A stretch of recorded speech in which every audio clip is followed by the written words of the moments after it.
The chancellor president's office reached out to me, and they were just like, I mean, it was a summer commencement, not the fall or the spring. The spring commencement's always the big one, and this was the summer, which is the small one. I get it, you know. I'm not naive to how this works. But anyway, so they reached out to me, and they were just like, hey, like, you want to speak to the summer commencement? Okay, sure. And then they said, cool, we want to do a barbecue for all the graduates in Tiger Stadium afterwards. Can you do that? I should be free. Okay, I guess.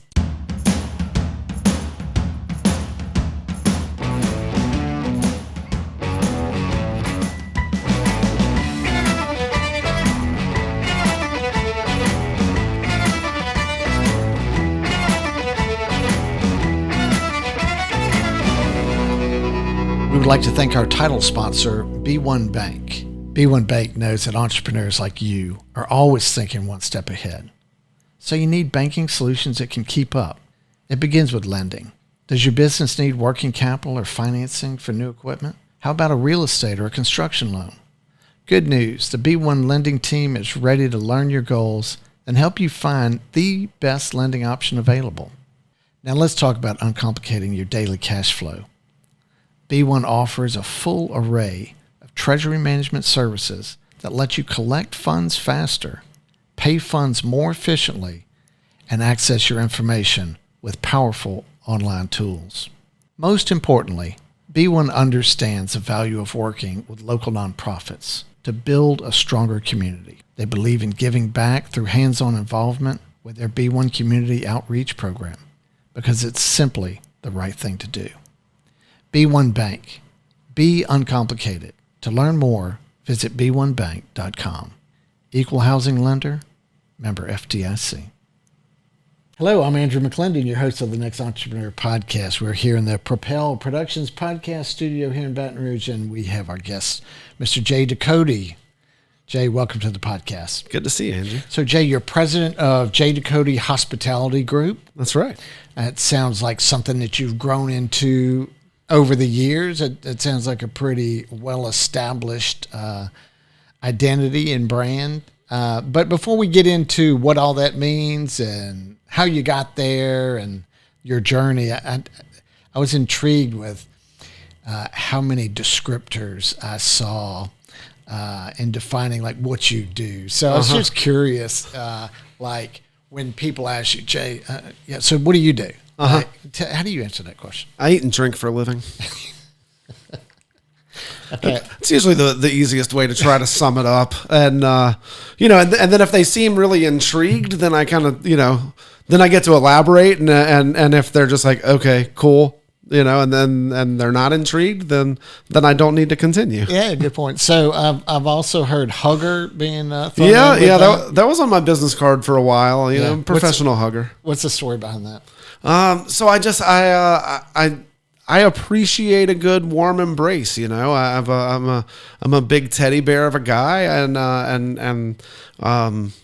I feel like I give really good hugs, and so it was kind of for a while my business card was just like chef, writer, speaker, entertainer, hugger. Yeah. So some of the other things I've seen out there. Owner, of course. You've got a bunch of stuff that you own that we'd like to get into. Author. Yeah.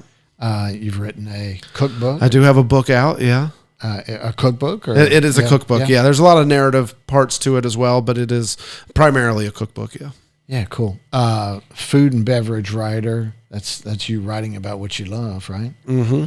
Blogger, radio and TV host, chef. You mentioned speaker, video producer, culinary personality, traveler, eater, drinker, hugger. Those are and listener, teacher, student. So all those still apply?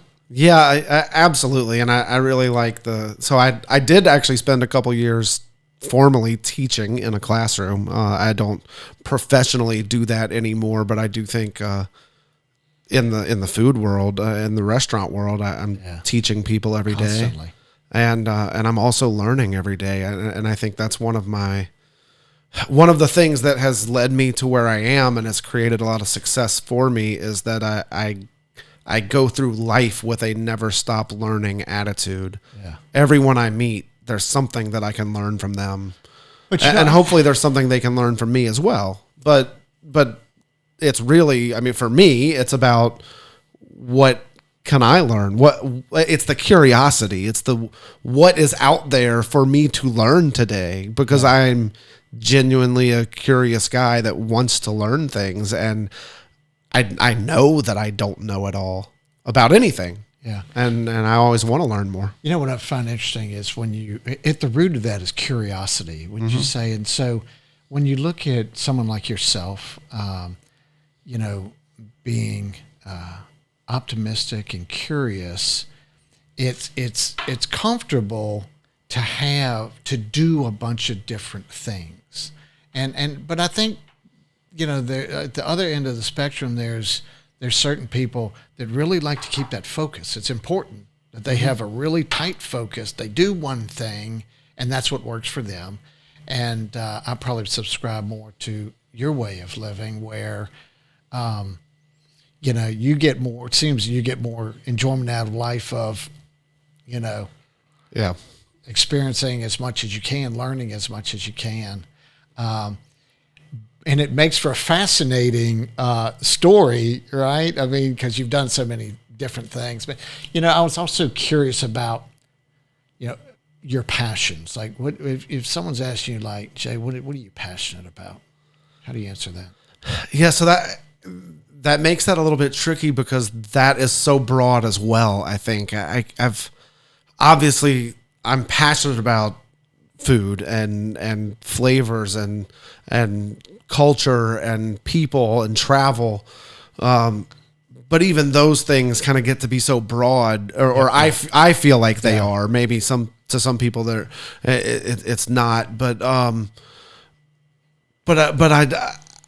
all of those things to me is what I'm passionate about, and I love to just explore the world through that lens, you know, and so anytime that I'm engaging in any pursuits that include just getting to be amongst people or find you know, new flavor combinations, you know, or drink a beer I've never had before, or talk to a winemaker, you know, about some wine they're putting together. Like then I'm engaged and I'm excited. Yeah.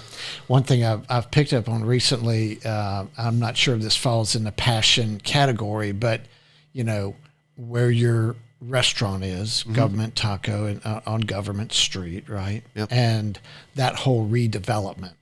And when you look at, you know, some of your podcasts, your radio shows, and, you know, you're talking about that energy that's there. I pick up on a passion from you on something like that. Yeah. And also the local, you know, the whole local thing. So I know that's a big part of what you talk about in a lot of what you do, right? Yeah, by all means. And I think that's, I've always been a huge supporter of local and a huge supporter of supporting local. I think that's always going to be the case. And I guess I was going to almost take it to the next level. Like yes, but like, and then to take it to the next level, it's like, it's not, but it's anywhere that you are. It's not just about Mid-City Baton Rouge. It's, you know, if you're in Austin, Texas, then like support Austin, Texas, you know, and if you're, you know, in Santo Domingo in the Dominican Republic, then like eat what's local there, you know, eat some plantains. Yeah. So it's, you know, be local to who you are, or to where you are. That's cool. But yeah, I mean, I'm a Baton Rouge guy. I'm here. I was born here. I grew up some outside of Houston. I moved back here to go to LSU. I've really stuck around this area. I love the Mid-City area. I really do think it is kind of the hip emerging part, redeveloping part of Baton Rouge. It's where I wanted my restaurant to be. It is cool. Very cool. And you know, I'm very excited to be a part of that community, and a lot of the decisions that are made about Government Taco and the decor and the menu and the things that we're trying to do are really kind of based on like, well, we can do this because we're in mid-city Baton Rouge, and maybe we would have to be making different decisions. Maybe we will have to make different decisions when we build Government Taco number 2 in Prairieville. If that's the case, that's not, sure. We have not signed a lease. There's nothing that's happening there. That's not breaking news. But it's just, this is the mid-city Baton Rouge version of Government Taco. If there is another version of Government Taco to come, if there is, then it can be different, but this one is the mid-city version, and we're going to make it the mid-city version. So when you try to define what Jay Ducote Hospitality Group is today, like give people an understanding of what's under that umbrella and what you do. Yeah, so really right now it's still, I guess in its infancy in a lot of ways, because it's really, so there's technically, I guess maybe legally 4 companies.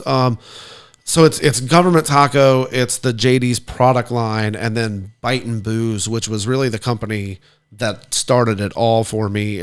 Bite and Booze LLC was started in 2009. That was the name of the blog that I started that turned into my first radio show and podcast, and really was my starting food and beverage culinary media company that turned into everything else that I've done. And it's still the company that I technically operate any sort of catering or private dining events or food and drink related appearance fees or talent fees for different things that I get to do. So that all still operates under the Bite and Booze umbrella, and then the JD's product line is its own company, and then Government Taco is its own company under the Jay Ducote Hospitality Group. Yeah. So that's really kind of what falls under that umbrella, and under that Bite and Booze portion is any catering or private dinners or private chef kind of stuff outside of Government Taco. Very cool. So when did you start to cook? When did you first realize that food and celebrating culture was important to you? And then when did that start to become a focus? Was that young? Not really. I never thought growing up or throughout college or anything like that, I never thought I was going to turn food into a career. Really? The story that I tell, because it's true, is that I learned how to cook throwing tailgate parties for LSU football games, and that's true. Like that's how I learned how to cook, and I was in kitchens with my mom and at hunting camps with my dad, cooking over mesquite fired mesquite wood fires with my dad in South Texas, and my grandmothers were both great cooks, and I remember watching them cooks, but like I was never just like the most passionate kid. I should not have been on MasterChef Junior as a kid or anything. I really learned how to cook throwing tailgate parties for LSU football with my cousin Travis and my buddy Eusebio and there were some other friends, and we threw these huge tailgate parties, and we cooked because we were college kids, and we couldn't afford to cater those tailgate parties. We had to cook, and so we would just cook huge pots of jambalaya and red beans and things like that, and so that was really kind of my introduction to cooking, but I never thought that was going to be a career or anything. I enjoyed it. Yeah. There clearly was a passion there of some degree, but it was never what I thought I would go chasing. I got a degree in economics and political science, and then a master's in political science. And then I said, well, never mind. I don't want to do this. Politics. Did you ever have an intent of doing politics? Was it fleeting or fleeting? So, when I was in school at LSU, I was very involved in student government and stuff like that, and ran for different offices and was in the student government senate and did all that kind of stuff. But I honestly thought I wanted to get a PhD and be a professor. And because I was good at school. That's what I was good at, almost without trying. And so I was just like, well, I'm good at this. Maybe I should just stay in academia. Yeah. But then the idea of I think I was the parts that I was good at or that came naturally to me weren't what you really get to do when you do that. I didn't really want to do research and write papers and try to be then I wrote a book, but I don't know. There were elements of it. I really got kind of disenchanted with political science. I think the more that I learned about it, the more that I was just like, and so not for me. What year were you getting out of LSU at your master's? That was 05. Yeah. So undergrad. No, 07. 05 to 07 is when I was at LSU for my master's. So you got a job, but you're still not in the food industry, right? No. After my master's, I got a job teaching high school math and coaching baseball. So I was a high school math teacher for 2 years, and I loved being in the class. So I mean, I thought I was going to be a professor. Yeah. Got a master's degree. Decided not to move forward with the PhD. Got a job teaching high school. Ended up teaching math because they had a critical shortage of math teachers, and I had grad level statistics on my resume. They threw me in a high school math classroom. I was teaching algebra 1 and financial math, and I loved being in the classroom with the kids. There were a lot of elements of public high school that I didn't love, the bureaucracy of it, the things I studied in political science classes, but being in the classroom with the kids, was actually great. Or a lot of it was. I mean, it's challenging. So walk us through how food entered your life and the start of that journey. It was always a part of it, right? Because almost the reason that I went to grad school was so I could keep tailgating. And then really the reason that I ended up getting a job teaching was because a buddy of mine and I walked into the East Baton Rouge Parish School Board office to apply to be substitute teachers because we needed beer money for football season. I mean, that's the truth, I mean, it was 2007. LSU ended up winning a national championship that year. I was 26 years old. I had a master's degree and we were going into a year that we didn't know it at the time, but we were about to win a national championship. Right. We had just won one in 2003. I mean, my priorities were another football season's here. I throw a 200 to 300 person tailgate party. Let's get after it. So I mean, you were having fun. Yeah, I was having fun, and this was right at that cusp of I think the transitional part of my life. This was kind of when my life went from one chapter to the next, I would say. Right. Those 2 years that I spent teaching were really kind of part of those transitional years. And even then I ended up being the head baseball coach at Lehigh for those 2 years. And I was out there cooking for the baseball team and stuff.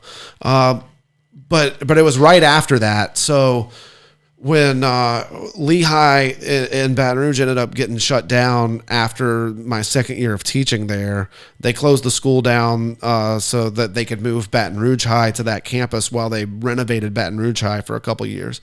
And I decided to stop teaching at that point and got a job. Ended up getting a job working for the State Department of Health and Hospitals, doing policy research and grant writing, helping with some health information technology grants that came out of stimulus package stuff. This was now 2009, and it was coming out of all the 2008 era stimulus package come out of this recession stuff. It was stuff that the Obama administration had just put in, and there was this big move to this was also pretty close to on the heels of Hurricane Katrina, when everybody that was evacuated out of New Orleans had no electronic health information with them, and all the nursing homes and hospitals that were cleared that were evacuated out of New Orleans, all those paper records were just lost, and there were no electronic files, and there was all this incentive to say, how do we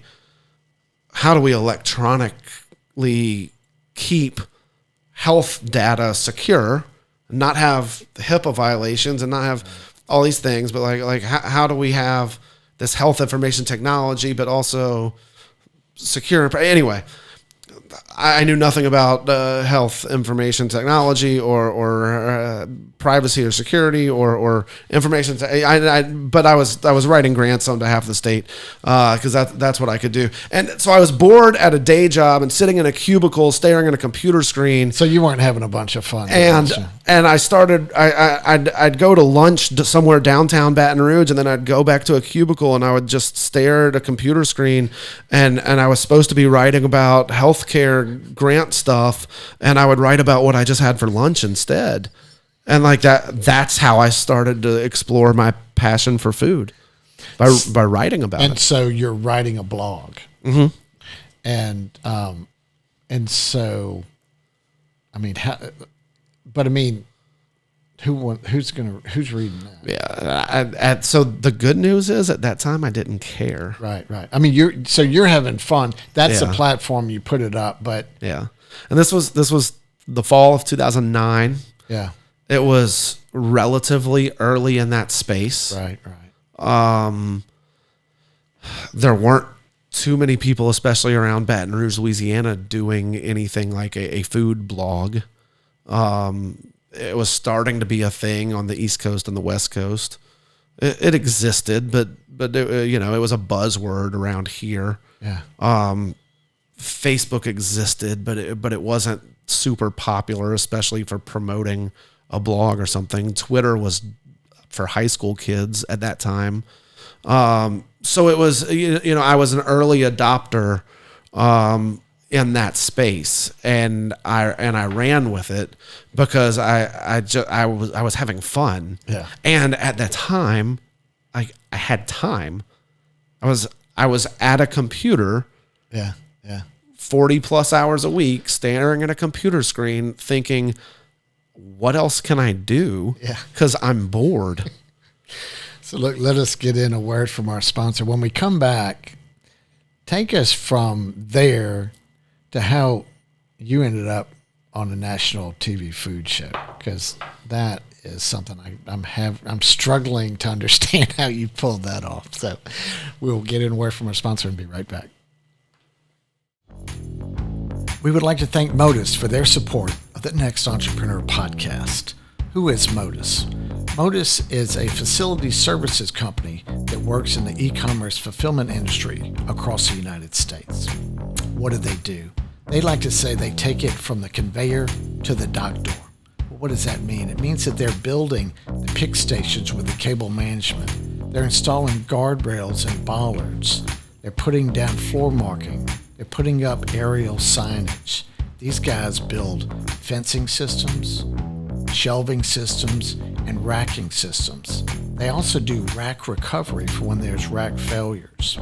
They also install dock levelers and dock doors. Modus also installs ASRS systems, which is automated storage and retrieval systems, as well as other robotics projects. They've worked for the largest e-commerce retailers in the world, and they can work for you. If you need to find Modus, you can reach them online at modusmoves.com. And we are back with Jay Ducote. So you're working on this blog, you're having fun, but you take that and you parlay it. And I was just curious how you got that to where you're doing a TV gig. Yeah, so it was I had a day job. I was doing a food and beverage blog for fun. Yep. And I just kind of stumbled upon it, and then I was having fun with it, and then it became more fun, and then I was turning it into something, and then people actually started reading it, and I was gaining traction, and I started to learn what the business of food blogging meant, and I went to a food blogger like festival in San Francisco, and started to actually like put this together. I was like, wait a second, like I can actually turn this into something, and so it started in 2009. Summer of 2011, I find myself going to an audition for season 2 of MasterChef on Fox. It was actually summer of 2010. It aired in the summer of 2011. And I got cast as one of the top 100 amateur chefs in America. And I got flown out to Los Angeles and got to cook for Gordon Ramsay. And I mean, it was just crazy. I learned that I wasn't really ready. It was one of those, and I spoke at an event in Baton Rouge a couple of years later called Failure Fest, and the whole idea was like have entrepreneurs get up on stage and don't tell a success story, tell a failure story. Yeah, I love that. And so I got to tell just this entire story about this great thing, and then I get out there and I fail. Yeah. Like I was not a success. I had Gordon Ramsay critique a dish and tell me that it was bad. So I mean, most of what I've heard you talk about in your cooking experience up to this point seemed like it was a lot of outdoor cooking type stuff, and of course, that's not really what they do on those shows, right? I mean, they're more chef type. Very much so. And so. But yeah. you still got on the show, right? I got on the show. I got on the show with a barbecue dish for my auditions and things like that. There were some things about me that they liked from a casting perspective, so I got cast on the show. The dish that I cooked was a herb roasted rack of venison with a Cajun shrimp and cornbread stuffed bell pepper. Gordon Ramsay walked up the dish, cut the bell pepper in half, tasted some of the cornbread and shrimp stuffing. He tasted it and said nothing, and he just handed me a fork and made me taste my own food. And anytime a judge makes you taste your own food, it's not a good sign. So anyway, I tasted it, and it was super bland, and there's all sorts of story behind it. But anyway, I was just like, it needs more salt, chef. And he's like, it needs more salt. It needs more everything. The venison's cooked perfectly, but the bell pepper, it's bland. What a shame. What a shame. And he stormed off. And there was a whole fiasco with a bottle of bourbon and stuff. And that's what made national TV from season 2 of MasterChef. It's all in episode 1 of season 2 of MasterChef. If anybody wants to go back and watch it, there's a bottle of Knob Creek bourbon, and Gordon Ramsay's like, have you been drinking that? And I take this whole bottle of bourbon and put it up on the counter, and I say, yeah, I had a couple shots while I was cooking.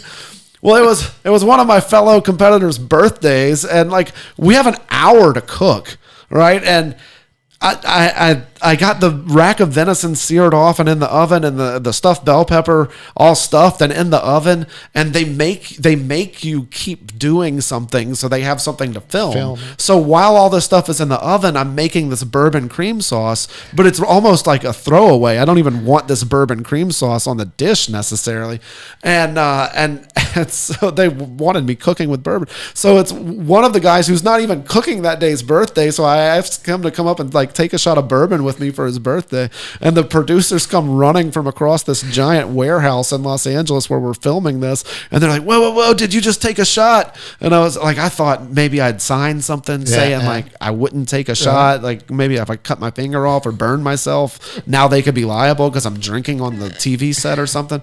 And they're just like, no, we didn't get it on camera, can you do it again? So I mean, of course I'll do it again. So then Gordon Ramsay's like, have you had a couple shots? Have you been drinking that? Yeah, I had a couple shots while I was cooking. That's what makes national TV. So anyway. That's fantastic. But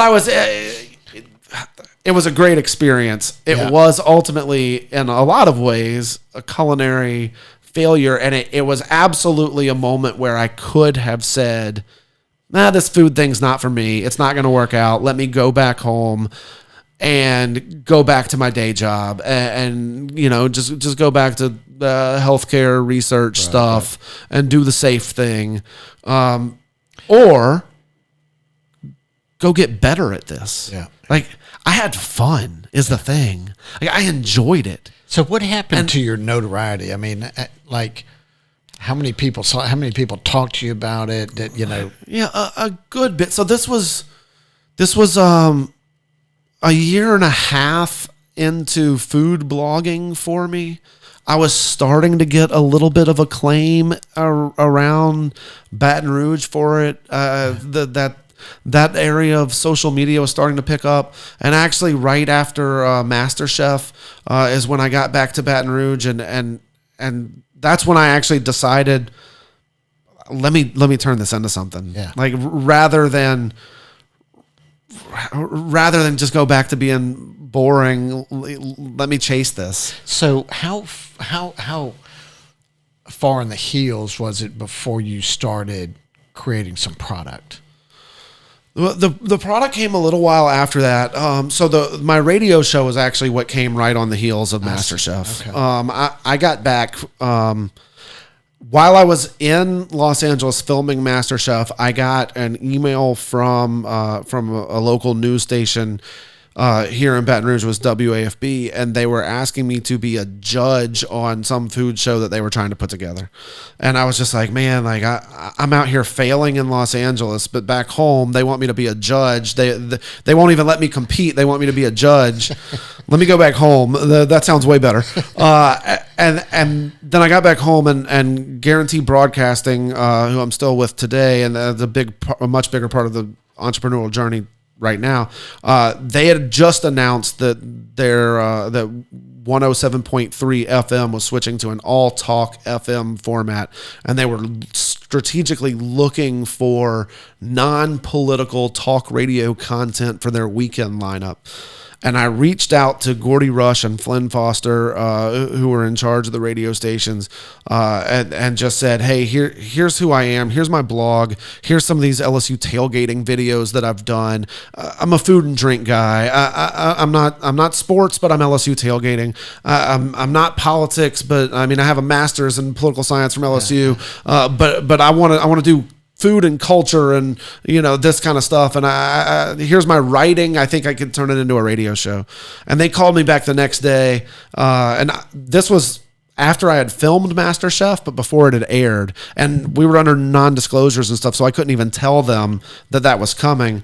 They called me right back and had me come in and interview, and they signed off on it. And so the blog that was Bite and Booze turned in also to the Bite and Booze radio show with that. And so that was spring of 2011, and then summer of 2011 is when MasterChef aired, and it was a nice little boost. But I mean, I was only on the first episode, and I got kicked off, and so it wasn't that big of a deal. I made a little bit of a deal. I had a viewing party in Baton Rouge. I blew it up on social media a little bit, but it wasn't that big of a deal. The radio show is what the big deal was, because I actually was able to start for the blog at that point in time never actually made any meaningful revenue. Right. The radio show is what I was actually able to turn into a business. I see. And that I was actually leasing the airtime, and I had to go out and sell sponsorships and advertising. How that model works. So you're as much sponsorship as you can sell, then you can determine how much you can profit from it. I can make as much money as I can make off of it, but well, it looks like in that you're still doing that today. Yes. Well, so now I'm actually a full member of the Guarantee Media family, and I do a Monday through Friday drive home radio show. So I grew from a 1 hour Saturday 5 to 6 p.m. food and drink show to being there Monday through Friday 4 to 6 p.m. drive home guy. That's fascinating. Yeah. And so it's kind of weird. But you're able to make a living and do well, but walk me into when you start getting into the product line and the decisions to do that. Yeah, so a couple years into having the radio show and the blog and growing social media channels and had quit my day job and just doing my own thing, I kind of realized, and so I was doing the entrepreneur thing at that time, and that was from late 2011 on, and so yeah, a couple years into that, I really kind of said, I've got revenue streams coming in from sponsors and advertisers. I've got revenue streams coming in from when I can sell my cooking to pop-up dinners or private events or things like that. And so I can kind of monetize people that want to eat my food, and then I can monetize the radio shows from sponsors and things like that. But like, what I wasn't monetizing at the time necessarily, or like from the radio standpoint, I had the sponsors and the advertisers. I didn't really have a way for the listeners to support me, I guess is what I was thinking. And same thing from the social media side. And so it was really, my thought was, how do I have a way to have those people that are listening to my content or reading my content, people that are going to my blog or listening to my radio show, support me. Yeah. And it was really like, I need something to sell directly to them, because they're not buying the ads on my show, right. But maybe they would buy a bottle of my barbecue sauce. Yeah. So that's really, I mean, the sauce came from doing competition barbecue. The sauce wasn't created to sell it to them. The sauce came from, it was a product that you had, right, that you had created, but you used for your cooking. So was your vision with that first product, the sauce, was it to be an e-commerce type distribution, or were you thinking, hey, if I can get this in the stores where your listeners can go buy it in the store, or both? Yeah. It was definitely a little bit of both, but I think I was geared a little bit more at that point, and probably still am geared a little bit more. Would love e-commerce help ultimately, or just trying to figure that out a little bit more. It was more stores, because I think I've always looked at my strength as being local, as we kind of talked about earlier. Like my radio, as much as we're in this digital world, and as much as I really think that the blogging and the social media and all those things have been nothing but my advantage, I also kind of know that, like, where I've really built my brand is here. Well, and is local. But it makes sense that people can see you, they can hear you, they can understand who you are better. Yeah. And it's a very likable guy. I'm going to try his barbecue sauce. Yeah. You followed up with that with another product. How was the build on the barbecue sauce? I mean, was it a slow build? Did you get some traction initially? How was it getting into stores? Yeah, I had a pretty good launch with it. There were some challenges right at first. The first batch of barbecue sauce had some issues, and I had to do a little bit of a recall. So that was tough. Yeah, that was tough. But fortunately, that was a pretty small batch, and then bounced right back from it. But aside from that, it was really pretty good. Yeah, I had a lot of local stores that were helping out really well at first. It was a lot of self distribution right out the gate. That was a lot of work, but I mean that's what I was doing then, and I didn't have.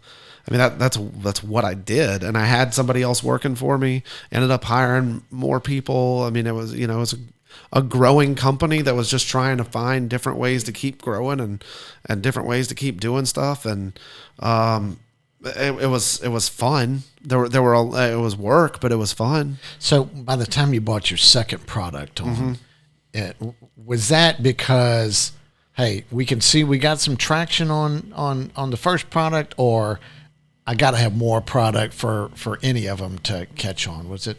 Yeah, also probably a little bit of both there. Yeah. It was certainly a going to all these grocery stores to deliver one sauce. Yeah. Is one thing. Gosh, it would be a lot better if I went to that same store and delivered two sauces. Yeah. That would make a lot more sense. So so that was a big part of it. It seems like fairly early on, wine became one of your products. Yep. And that surprised me because it seems like it's just something that's even more specialized. Yeah. Of course, you worked with a winery to produce a product, but with your label, is that how it worked? Yeah, so that actually came from a relationship with Jeff Landry and Landry Vineyards that's up in West Monroe, Louisiana, and it really came from that relationship, and I actually spoke. I do a lot of work and have done a lot of work and have built a lot of great relationships within the craft beer industry in Louisiana.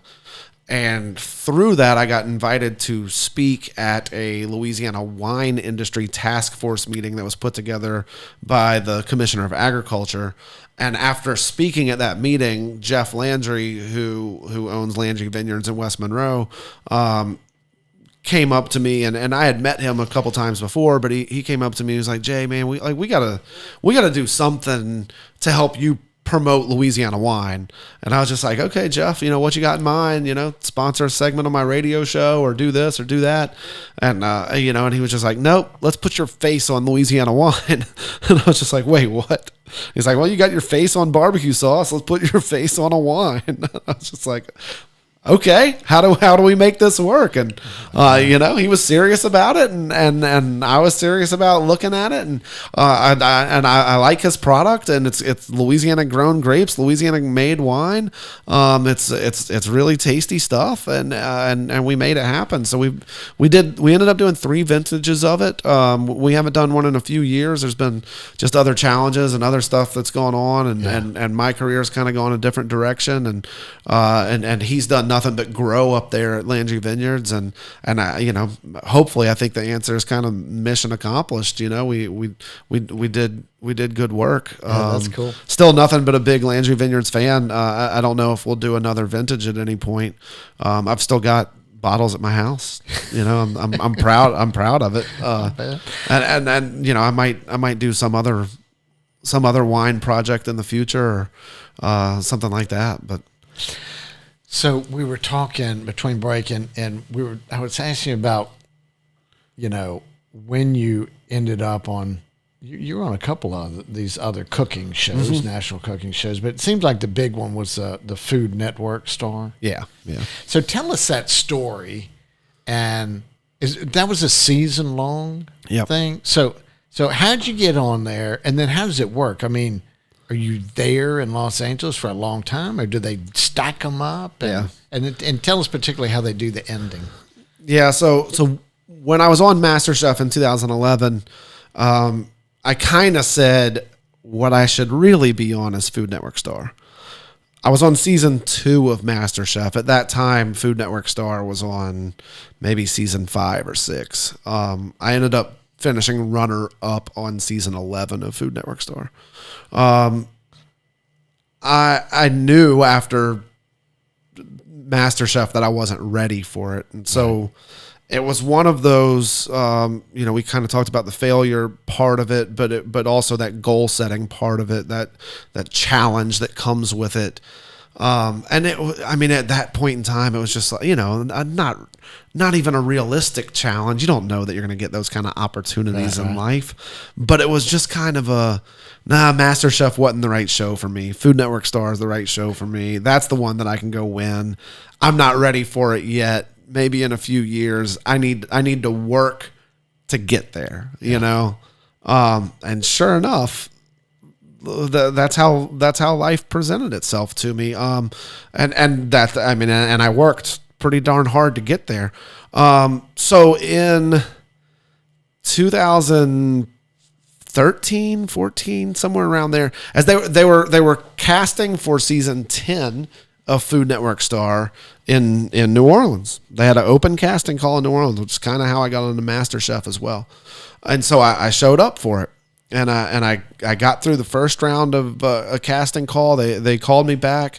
I went for another audition. They asked me to do another on-camera audition, send a tape in to here. I ended up doing another Skype interview with the producers. I thought I was like close to being in on season 10, and it had gone really well, and ended up kind of getting ghosted at that point, not hearing anything. And so that, I guess that would have been fall 2013. Summer of 2014 rolls around and season 10 of Food Network Star airs. And they've got, so the way that show works is it's roughly every season, it's about a dozen chefs from around the country. It's usually in the neighborhood of 6 male, 6 female.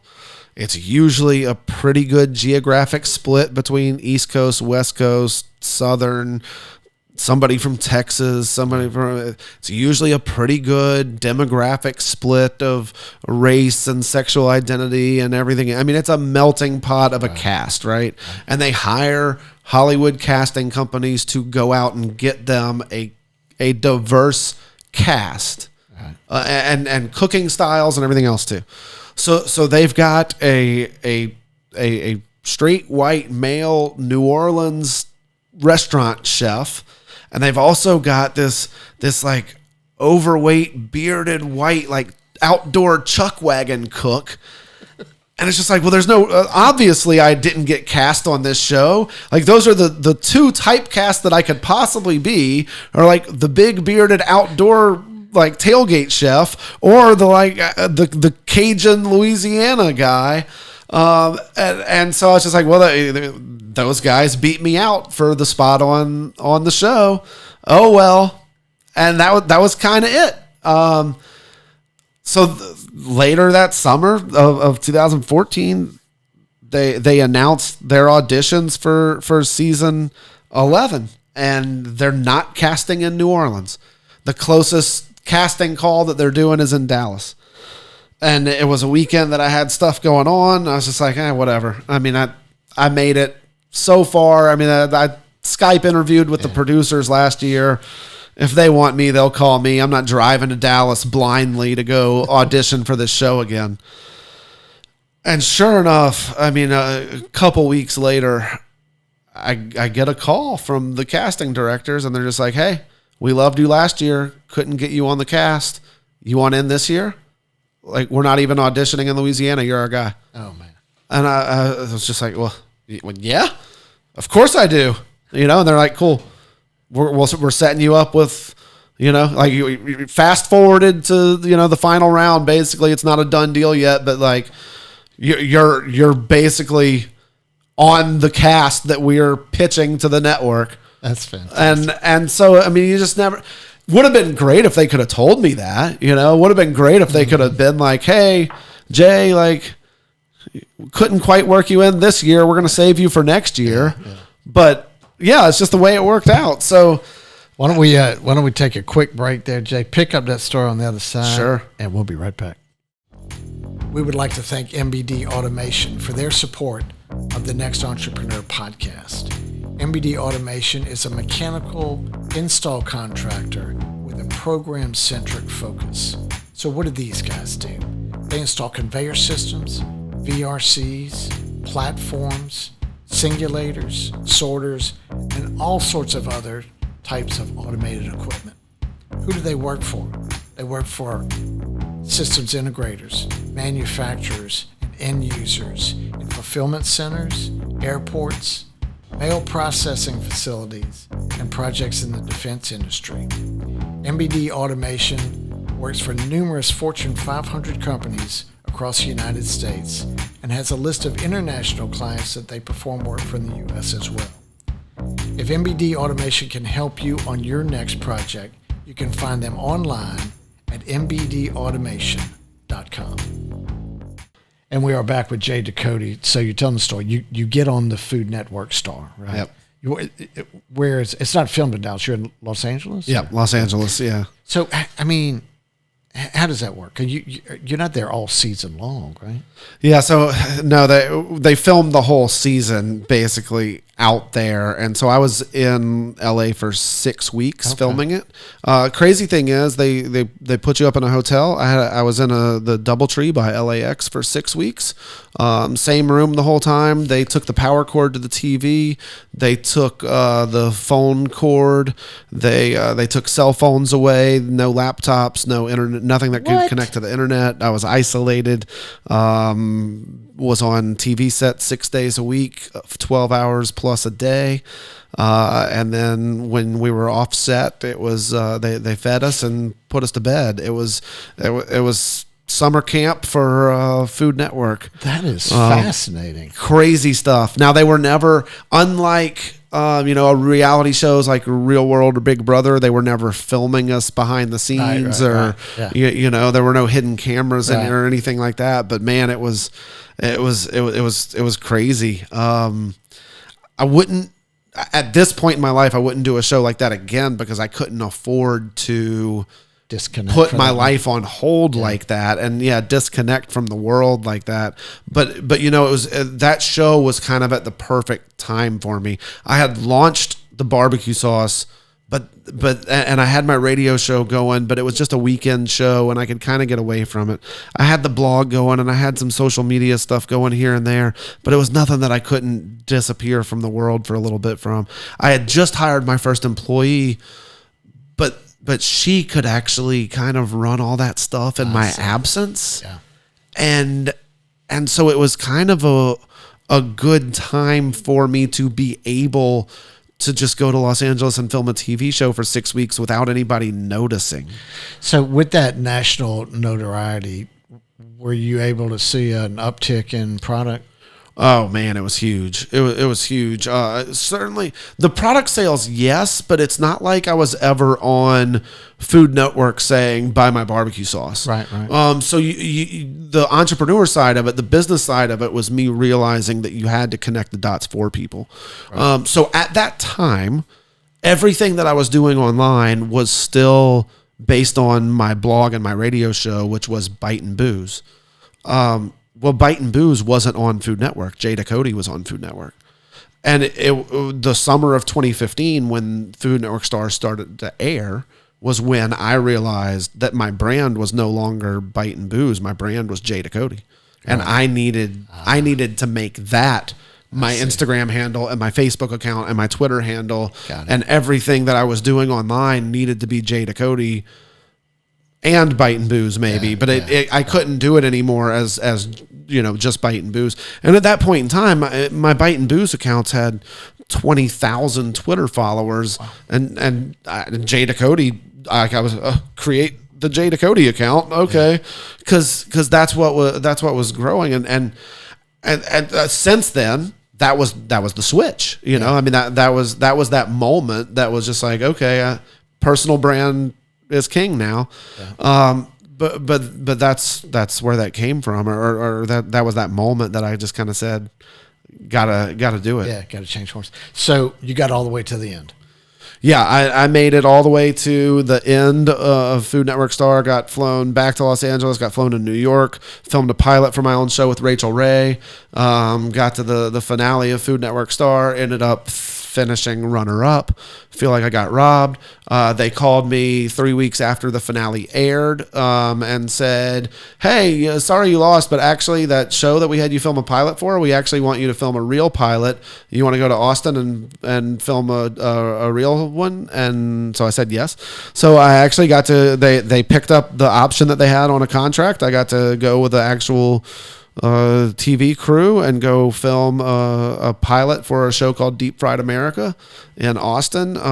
But that fall of 2015, Scripps, which owns Food Network, Travel Channel, HGTV, yada, yada, yada, had a massive shakeup, and most of the top executives at all those TV networks left or got moved around, and the people that had different plans for me at Food Network all moved along, and the show that I was doing got passed over to Travel Channel, and it ended up airing in the summer of 2016 on Travel Channel as a pilot, but then never got picked up. Yeah. So I have actually done a pilot that aired on Travel Channel. How about that? That's fantastic.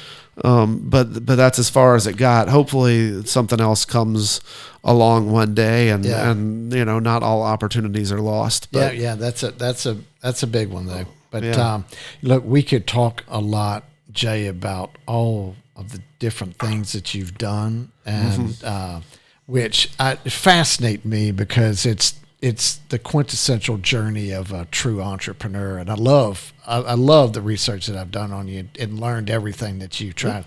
I mean, you've done some good homework here. Well, look, I'm truly fascinated by it. I love entrepreneurs' journeys and seeing everything. And yours is that story.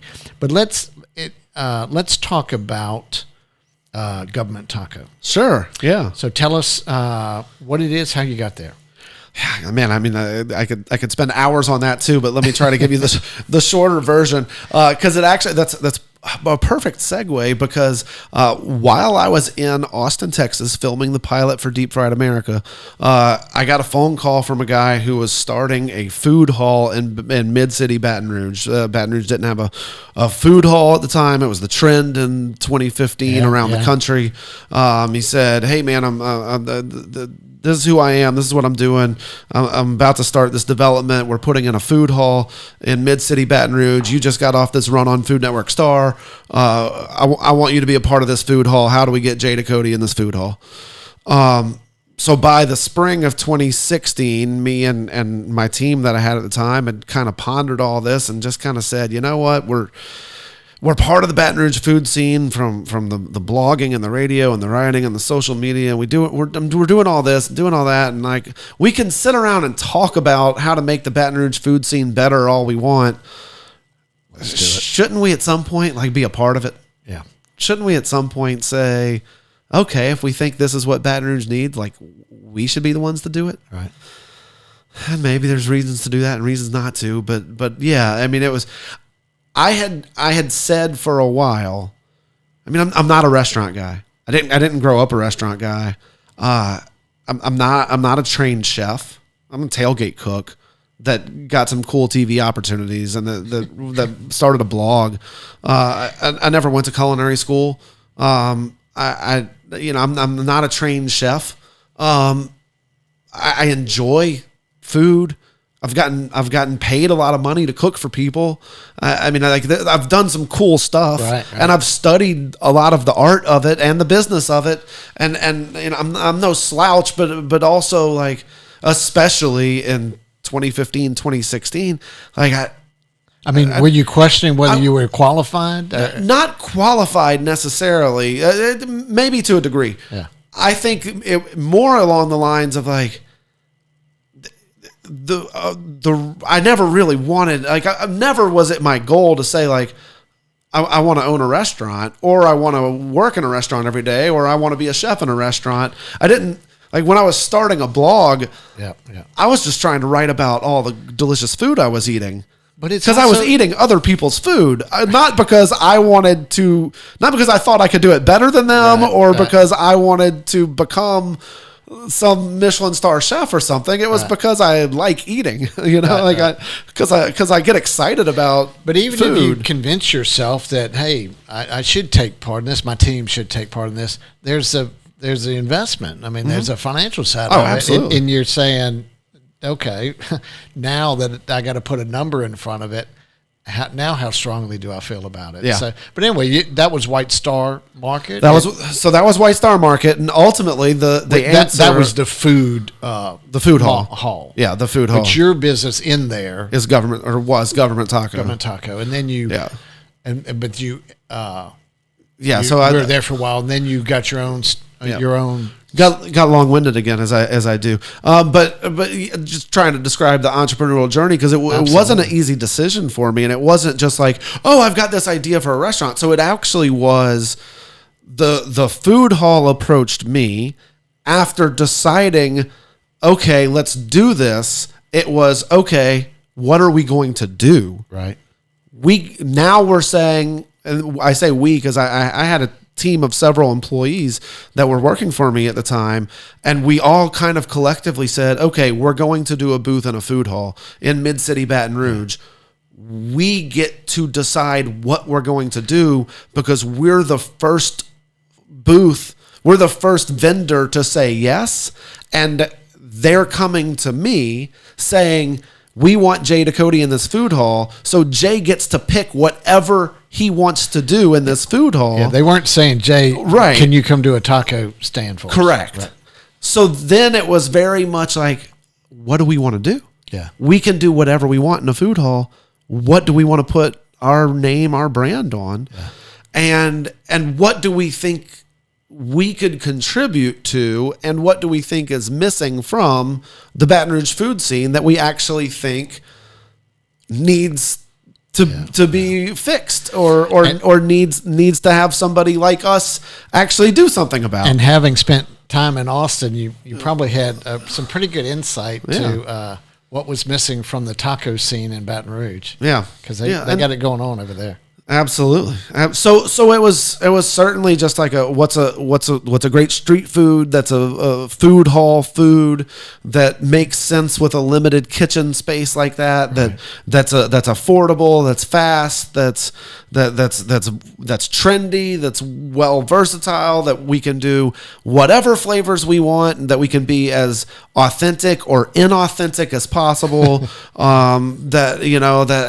Just like what crosses off all these boxes, what, and it was 10,000 decisions, and it was just like, cool. We're just doing like modern, fun, interesting tacos. So today you're in a freestanding building on Government Street. And how's business? Great. Okay, so you didn't want to set out to be a restaurateur. You can't really say that anymore. You got a restaurant. True. And how are you liking being a restaurateur? I really am enjoying it. Obviously, there's a lot of challenges right now in this pandemic world that we're in, right. Dealing with the virus itself, dealing with the staffing issues that are out there, dealing with the pricing and the shortages in the just in the supply chain and everything else. But overall, I am enjoying it. There's a lot that's really fun about it. It's a fun business to get to go figure out the puzzle of every day. So how are you feeling about the community accepting you and welcoming you and yeah, I mean, I think that's probably the number one part that's been fun and exciting. Yeah. I mean, people are happy when they walk into that restaurant. People are, we have regulars, we have first time customers, we have people that come in and are just blown away. It's just that part's fun, and I think that's kind of the case for every restaurant, right? I mean, it's and I think that's part of what drives people to the culinary world, is like putting smiles on people's faces, and it's part of what drew me from the very beginning to cook for people at tailgate parties or to start writing about food on a blog was the smile that it puts on my face, and to get to do that for other people is, it's a big part of the journey. Look, there's so much we could talk about, but and the next thing was a cookbook. So I mean, if I think about where you started with your food journey and writing and blogging, it makes sense that you could end up doing a cookbook. To me, what it doesn't quite make sense to me is how you squeeze that in with everything else that you're doing. Yeah. And so why don't you touch on that, and then tell us about your cookbook and what it is, what kind of style? Yeah. So the book deal actually came out of the LSU Press. I've got 2 degrees from LSU. The LSU Press had me sign that book deal, I think in 2013. It came out more out of the blog than anything else. I signed that book deal in like 2013, and then it took 7 years to actually write it or something. I mean, it took. Impressed that I was able to squeeze it out. It actually, according to the LSU Press, it took me like 5 years longer than it was supposed to. I had this vision that you ground it out in right. It was always one of those things that it was just like every year that went by, and of course the great people over at the LSU Press always saw all the things that I was up to, and they were just like, well, we understand why you haven't had time. And the good news is now you can include, Food Network star in the book. And then the next year, you can include that in the, stories about that in the book. But like at some point we need a manuscript. Okay, you cooked at the James Beard House in New York, and you can include the recipes from that dinner in the book. But at some point we're going to need a manuscript. Okay, cool. You just beat Bobby Flay on Food Network, and, you can include stories about that in the book. But at some point we need a manuscript. Just, over and over again. But they were kind of like, all right, Jay, like, get us the manuscript and then start the second book. How about that? But you got it done, right? Yeah, we eventually got it done. Thanks to the Cynthia Noble. She helped me put a lot of it together. And that's kind of what I ended up telling them in the end. I was like, guys, like, I need somebody that knows what they're doing to actually just like help organize this and, truly put this together. Like I've got all of this somewhere in my brain or written down in different places, but like I gotta have somebody to help format this and everything else. Like assign me somebody that's written a cookbook before and that can actually help organize this. So once they did that, it actually all started to get put together. Like there's so many things that I would love to talk to you about. Some of the other TV appearances you just talked about, some of your philanthropic things that you've done, but I want to wrap up with this last question, which I found completely intriguing, is when you did the commencement speech at LSU, and how did that work? They call you, and then how did it go? I mean, that's a big deal. That's not a small deal. So when I graduated from undergrad at LSU, and then regardless of any political affiliation at all, when I graduated from undergrad at LSU, my commencement speaker was the current president of the United States, George W. Bush. He was the president of the United States, spoke at my graduation. Like I was on that same stage. I got invited to give a commencement speech at LSU. Unbelievable. So it's just like thinking about that, It's just a huge deal. I got chills right now thinking about that. And I know it's not the same thing, but it's pretty neat to think about it. Absolutely. How do you deliver? The president's office, the chancellor president's office, reached out to me, and they were just like, I mean, it was a summer commencement, not the fall or the spring. The spring commencement's always the big one, and this was the summer, which is the small one. I get it, I'm not naive to how this works. Right. But anyway, so they reached out to me, and they were just like, hey, like, you want to speak to the summer commencement? Okay, sure. And then they said, cool, we want to do a barbecue for all the graduates in Tiger Stadium afterwards. Can you do that? I should be free. Okay, I guess. That's amazing. So we worked it all out. We worked with the catering company that does all the catering in Tiger Stadium, but they used all my products and recipes and all that kind of stuff. And so, what was what was that stress or that tension about delivering something that you'd be proud of? And how long did you have to work on that? It was pretty neat. I had a few weeks to get it ready. I wrote it, I practiced it. It wasn't too nerve wracking. I've done some pretty big speeches and talks in my life. I'm way better off the cuff. Yeah. But I wanted to know what I was going to say. Yeah. And they did I think a really good job of kind of telling me like short and sweet, man, especially that summer commencement. Like 5 minutes, do yourself a favor.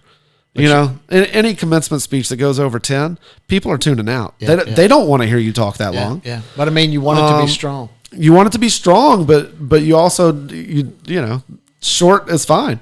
So I kept it pretty short, and I actually had people thanking me for that afterwards.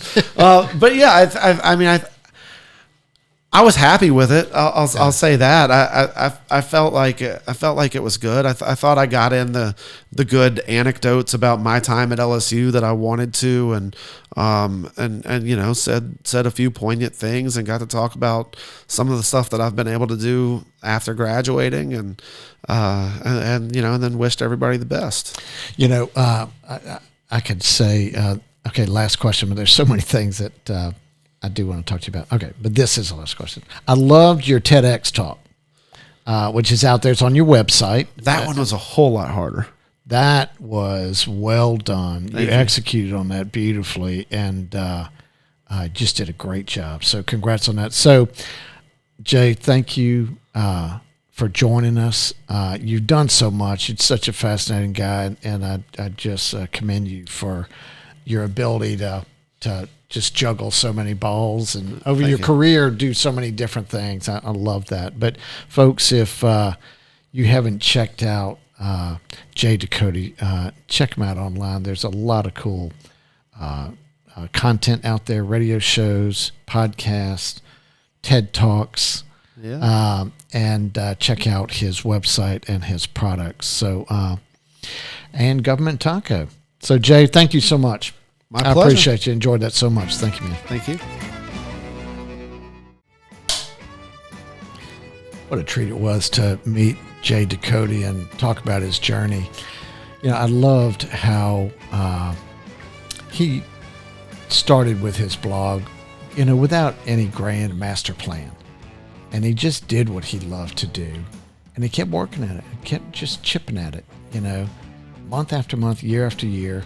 And that's what opened the door to all of the opportunities that followed, and the radio show. And I loved how, he wanted to find a way to monetize his connection from the radio show to his listeners.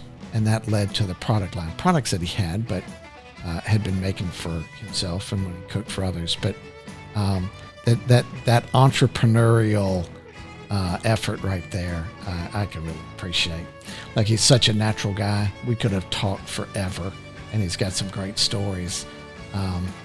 But it's that never giving up attitude and his eternal curiosity, which I think has led to his success. So, as I mentioned on the podcast, check him out. He's got some great content out there and has done some really exceptionally cool things. So we appreciate him coming in, and we appreciate you watching. We'll catch you next time. We would like to thank our title sponsor, B1 Bank. They can be found online at b1bank.com. The Next Entrepreneur is produced by Propel Productions. You can find more information at propelyourstory.com. Don't forget to subscribe to the Next Entrepreneur Podcast and hit the bell for notifications. You can also follow us on social media. The links are in the description below.